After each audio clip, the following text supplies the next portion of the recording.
What's happening, everybody? Welcome to Accuracy Brand of Stuff. Hey, you're probably tuning into this video because you probably have a water problem inside your cab of your 5th gen Ram. I am the owner of this 2019 Ram 1500 Laramie.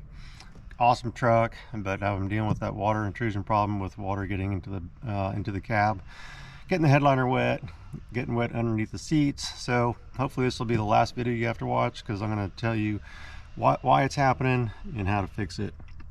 And if you're like me, you've probably been watching a bunch of videos, and I'll kind of go over some of the stuff that I've been seeing in the other videos and kind of point out where those issues come up from.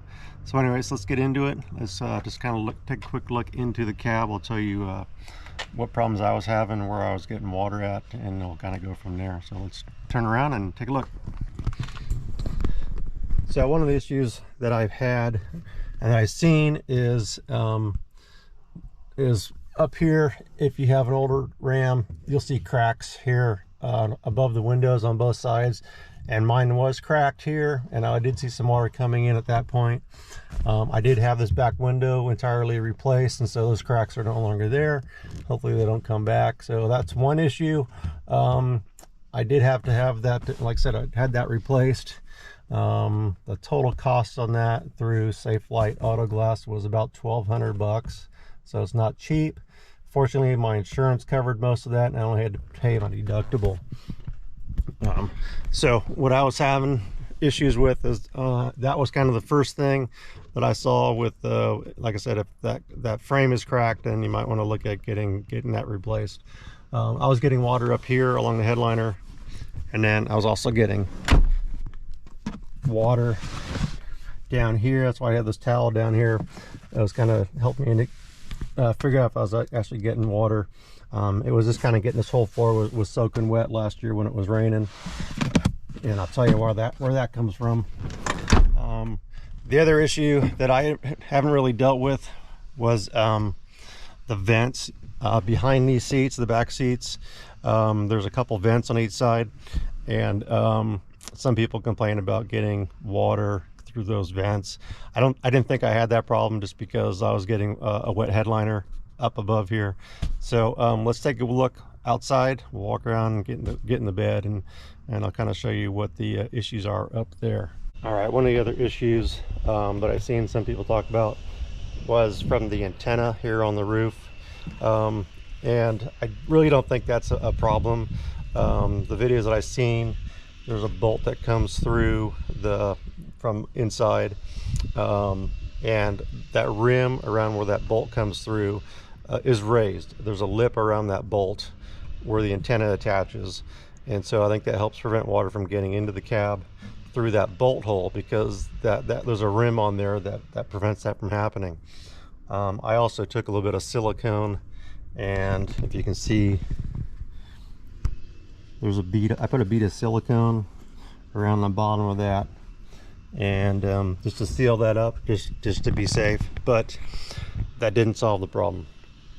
So had the glass replaced, like I said, silicone that. I thought maybe there was also an issue with this area here where water was coming in through that seam, but I really didn't want to take that all apart.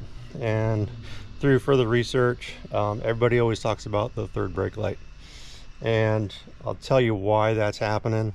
The easy fix is to get this Auto Marine weather stripping. You can get this at Lowe's, Home Depot, online. You can probably find it almost anywhere.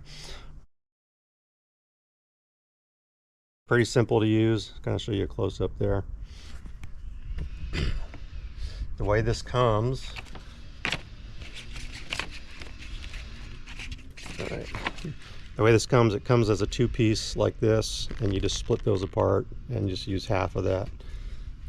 Has a self-adhesive backing on it, and you just strip like this. About 32.5 inches long is all you need. Replace the gasket that's on the original light here. The problem isn't the seal between the weather stripping that's on there and the cab, because what I did is I took some silicone and I put it on the face of that gasket to seal that joint between the between the seal and the cab, and it still leaked. The problem itself is the gasket, and what happens is the gasket is porous, so basically water is going right through that weather stripping that's on there, the original weather stripping. It just goes right through like a sieve and gets into the cab. So no matter what you do, you're always going to have that problem unless you replace that that seal with some new weather stripping. Really easy to do. I don't recommend using the silicone like I did, because then you just got to scrape all that junk off, and that's really difficult to do, and you have to clean that surface really well. It's really easy to put on. Like I said, self has a backing on it. You just peel that off as you go, starting at the bottom of the light. And so to start at the bottom center of the light, work your way around either direction, come back together with this weather stripping and screw it back on, and that'll solve the problem. And that's really all it took. Once I did that, I haven't had any water in there at all. We had a really good rain last week, rained for a good 24 hours with some heavy downpours.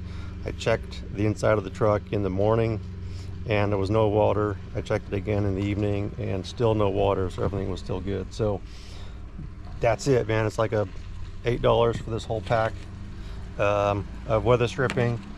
Plenty to do, numerous vehicles.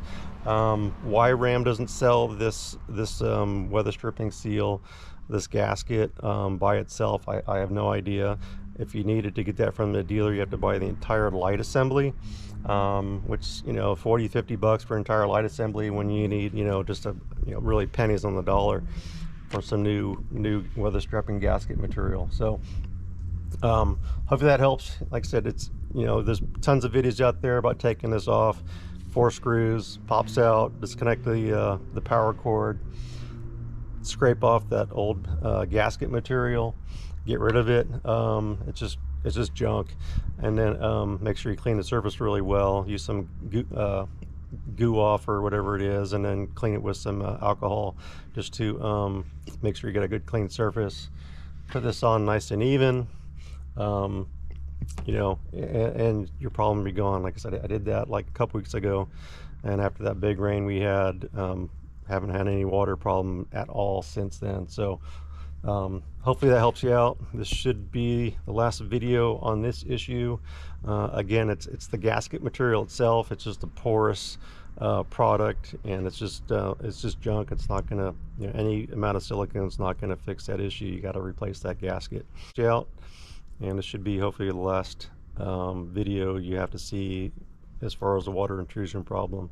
So thanks for watching. Like and subscribe as always, and we'll see you on the next video. Take care.